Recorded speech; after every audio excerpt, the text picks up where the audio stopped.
Yes. Oh. Attention, tu pars avec la file.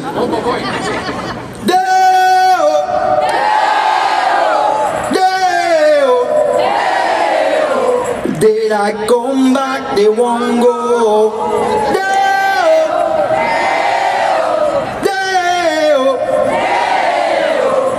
Did I come back? They won't go. C'était improvisé. J'ai dit comment je commence ça. Hey, merci tout le monde. Merci à Dan, à l'organisation. Puis merci surtout aux gens. On oublie trop souvent. On se fait appeler d'influenceurs, de lanceurs d'alerte. Moi, je suis pas ça. Je suis un papa bien normal qui s'est levé un matin puis qui a dit c'est assez. Mon petit gars saignait dîner à l'école à cause de la guenille d'en face. J'ai le chèque d'envoi un peu, je m'excuse. Je suis un émotif. Ça se peut que je pleure aussi. Maxence, tantôt, m'a fait pleurer aussi. Bravo aux jeunes qui se lèvent. Puis c'est ça que je veux que le monde se souvienne, c'est que c'est pour eux autres qu'il faut qu'on fasse ça. On est leur voix, eux autres, ces jeunes-là. C'est les prochaines générations. C'est nous autres, on se lève pas. C'est qui va le faire?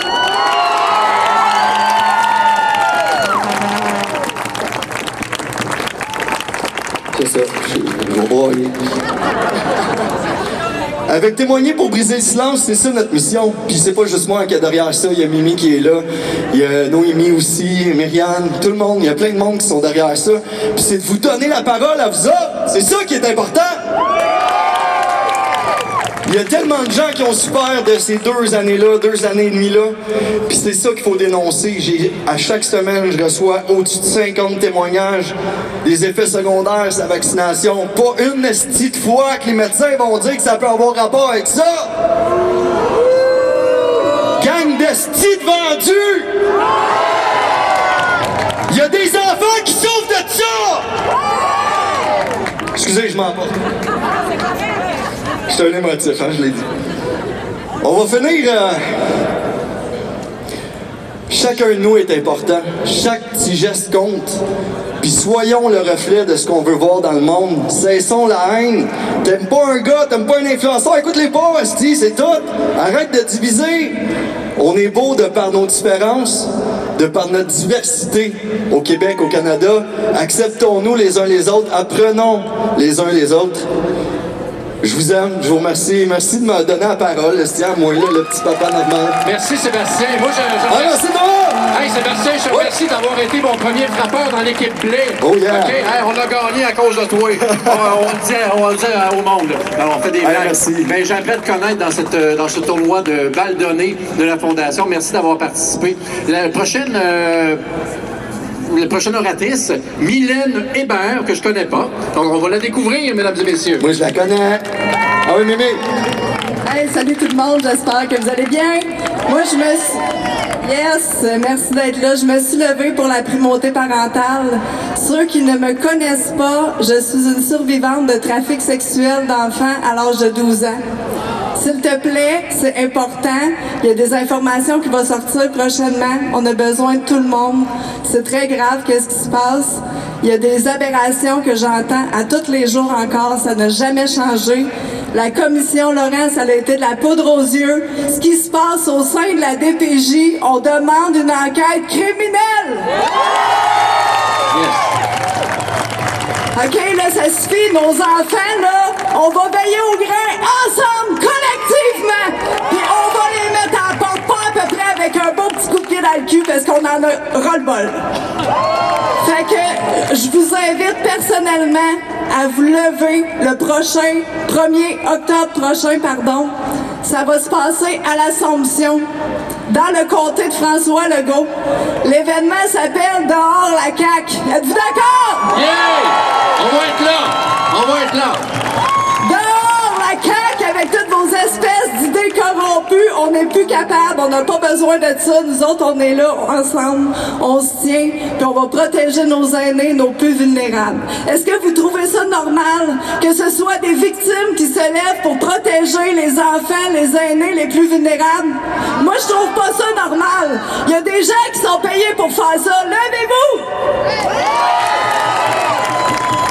Fait que le 1er octobre prochain, c'est un rendez-vous. Venez en grand nombre, il va y avoir des convois un peu partout sur ça va être magnifique. On est là dans la paix, la joie et l'harmonie. Puis on se fie sur vous autres, gang. Vous êtes extraordinaires. Et j'ai une affaire que je dis aux parents qui vivent des aberrations avec la DPJ.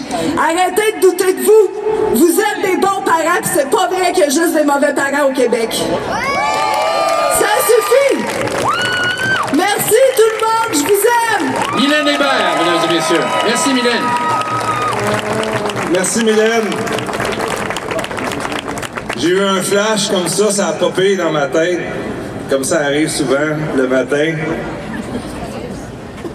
Je suis pas ici pour faire un discours politique, mais j'aimerais ça qu'on souligne le courage d'un candidat qui s'est levé haut et fort et qui est le chef du Parti conservateur du Québec, même s'il n'est pas ici aujourd'hui.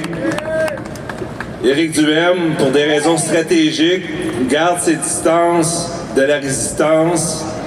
Il ne veut pas être associé aux complotistes parce qu'ils ont fait le calcul, c'est très clair et net. C'est un gars intelligent, c'est une équipe qui sait où elle s'en va. Et ils jouent bien leur carte. Ils nous donnent un espoir. J'aimerais ça que vous applaudissiez aussi longtemps que ça vous tente le courage de Éric Duhaime.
Merci beaucoup. Ça va me faire plaisir de montrer à mes petits-enfants comment vous m'avez applaudi. Maintenant, un autre influenceur charismatique qui est apparu en cours de route, qui est là sur une base quotidienne, fidèle à ses convictions, contre vents et marées. Il se tiraille avec souvent les trolls. Il se tiraille avec l'establishment. Il est dans le même combat que nous autres. Mesdames, Messieurs, ça me fait plaisir d'introduire Carl Giroux.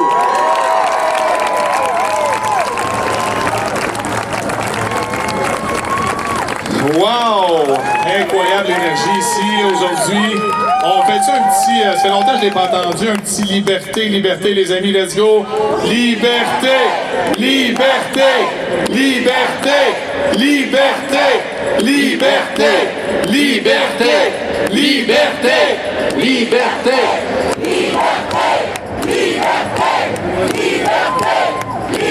Merci tout le monde, merci. J'avais une question pour vous autres parce que j'ai écouté le débat des chefs l'autre soir puis je me demandais si c'était vraiment du plus profond de son cœur que M. Legault a dit qu'il voulait réellement sauver des vies. Moi, j'ai juste un chiffre en tête, c'est 6700 personnes décédées dans un CHSLD. C'est assez dégueulasse, merci, c'est ça que j'ai en mémoire. Et tous les dommages collatéraux qu'il y a eu, ça, il n'en a jamais tenu compte. Hein?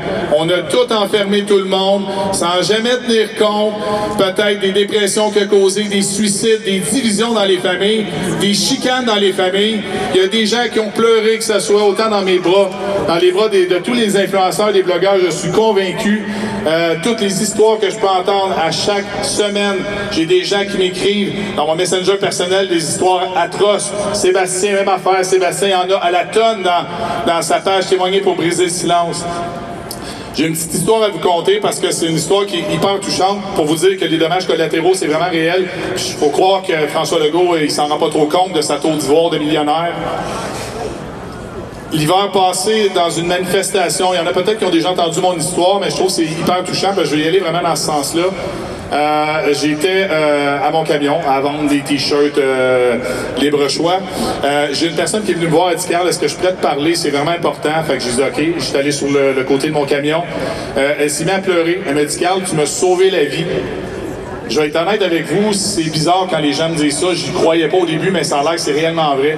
Vous le savez pas, mais tout le monde ici, quand vous êtes à l'écoute de quelqu'un, vous avez probablement peut-être sauvé la vie de quelqu'un sans que vous le sachiez.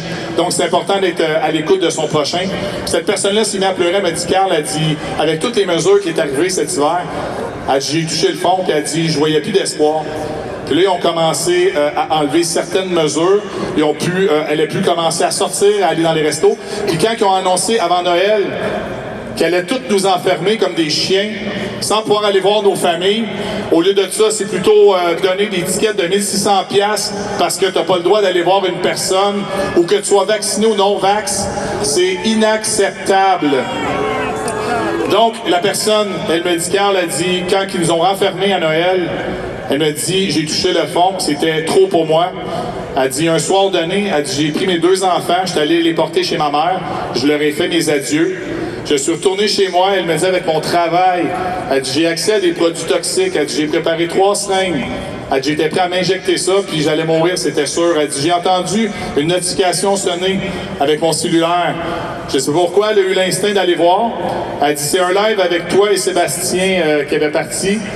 Puis elle dit, il y a un moment donné que je t'ai écouté, j'ai entendu ce que j'avais besoin d'entendre. Elle dit, je me suis mis à pleurer, j'ai pris les 5, je les ai mis dans les poubelles, puis elle pleurait, je pleurais avec elle dans les bras. Donc, tout ça pour vous dire que c'est bien réel les effets secondaires, pas les effets secondaires, excusez-moi, les effets collatéraux de la pandémie. Donc, ce qui est important, c'est de juste écouter son prochain, tendre la main à tout le monde, que ça soit dans la division ou pas, faut juste aimer son prochain. Puis je sais que dernièrement, je sais que dans les mois avant que c'est passé, il y a eu beaucoup de divisions, tout ça. Mais j'accueille tout le monde, j'accueille vraiment tout le monde. Puis de là à dire aussi que le 1er octobre, à l'Assomption, dehors la CAQ, je dis à tout le monde, c'est pas le rassemblement de Carl Giroux, c'est le rassemblement du peuple à vous tous. Laissez vos différents de côté et présentez-vous dans l'amour et la liberté pour tout le monde. On lâche pas tout le monde, je vous aime. Bye bye! Carl Giroux, mesdames et messieurs. Et merci à Stéphane et Dan Pilon d'avoir organisé ça, c'est super, merci beaucoup. Merci Carl. La dernière invitée, et non la moindre, Audrey-Anne Pouliot. On t'attend, Audrey-Anne. La jeunesse, on vous attend. On vous attend, la jeunesse. Relève! Go, go, go, la relève! La relève! La relève, mesdames et messieurs.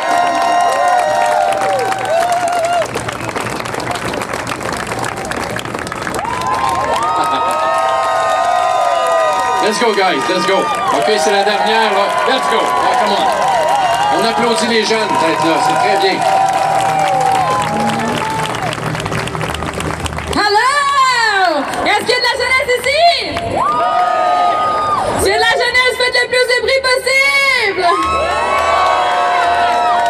Si vous aimez vos enfants, vos petits-enfants, vos arrière-petits-enfants, faites du bruit aussi! Je pense que la majorité me connaît, je suis une des fondatrices du mouvement La Jeunesse au front. Nous l'avons créé l'automne dernier pour réunir le plus de jeunes à se lever pour leurs droits et libertés. On trouve ça aberrant qu'on a forcé des jeunes en parfaite santé qui sont actuellement rendus avec des problèmes de santé pour garder un fameux privilège. On a illégalement forcé des jeunes à se faire piquer avec un produit qui n'est pas approuvé. Est-ce que c'est normal qu'on ait sacrifié nos jeunes pendant 2 ans et demi? Est-ce que c'est normal qu'on a criminalisé la pensée unique? La pensée critique, pardon. Est-ce que vous pensez que c'est normal de vivre dans une pensée unique? Est-ce que vous trouvez que la pensée critique est essentielle? Est-ce que vous pensez aussi que la pensée critique va nous faire avancer dans notre société actuelle de tous les jours? Parce qu'il n'est pas question de continuer à criminaliser la pensée critique puis de normaliser la pensée unique. Est-ce que vous pensez que nos jeunes devraient être normalisés dans un programme de numérique pour nos futures générations? Est-ce que c'est normal? Est-ce que vous pensez que la jeunesse va adhérer à ça? Non! Est-ce que vous pensez que nos jeunes vont être capables d'être assez forts pour continuer là-dedans? Oui! Est-ce qu'on est assez fort pour combattre des corrompus au pouvoir? Oui! Est-ce qu'on est assez fort pour être tous unis pour une fois? Parce que je vais vous dire, vaccinés ou non, il n'y en est pas question de vivre dans une société discriminée, divisée et corrompue. Vaccinés ou non, il n'y en est pas question d'être sacrifié pour une putain de grippe. Vaccinés ou non, on est là pour dire assez, c'est assez! Quand on parle de la jeunesse au front, on se souviendra de cette corruption-là, on se souviendra du sacrifice qu'on a fait au niveau de la jeunesse. On va toujours se souvenir de ce qu'on nous a fait vivre pendant ces 2 dernières années. On nous a négligés pour supposément protéger des aînés qui ont déjà fait de leur vie. Nos jeunes, on est l'avenir de demain. Si on n'agit pas aujourd'hui, on n'aura pas d'avenir de demain. La jeunesse au front, on se souviendra. On va le dire ensemble 3 fois. La jeunesse au front. La jeunesse au front. La jeunesse au front! Puis comme on dit, on veut voir un peuple avec du courage, on veut une population avec du courage, puis surtout une jeunesse avec des couilles! La jeunesse exige un débat public, la jeunesse exige des enquêtes publiques aux criminels dans les CHSLD et au niveau des jeunes, et au niveau de la protection des enfants. C'est assez!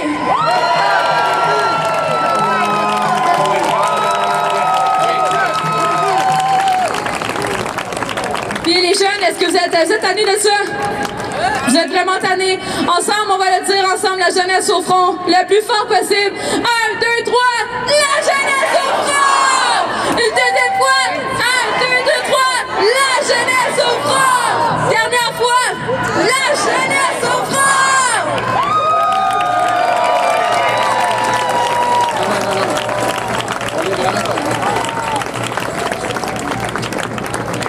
Merci Audrey-Anne.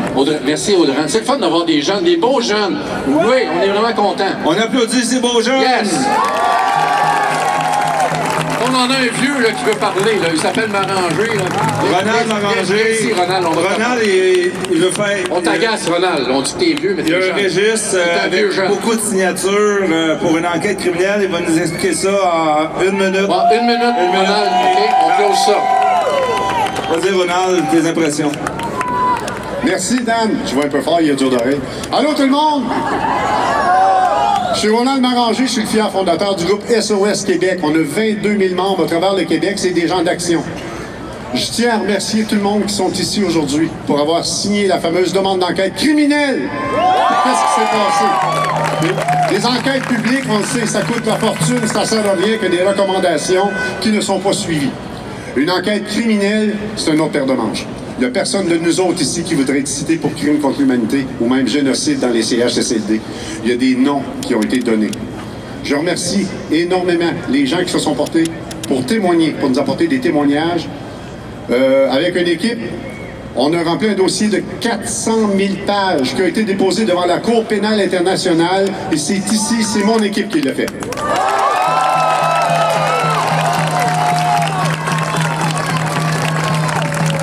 La raison pourquoi on a réussi à le faire, c'est qu'on n'est pas des avocats. Les avocats avaient été interdits de faire ça.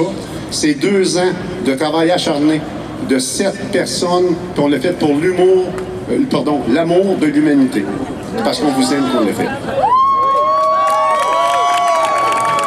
Le dossier à la Cour pénale internationale a été étudié et ils nous ont demandé de fournir des témoins. On est rendu à cette étape-là, on rencontre des témoins, on remplit des affidavits et ça va être déposé très bientôt. Également, pour les CHSLD, je veux être clair, ce n'est pas une pétition,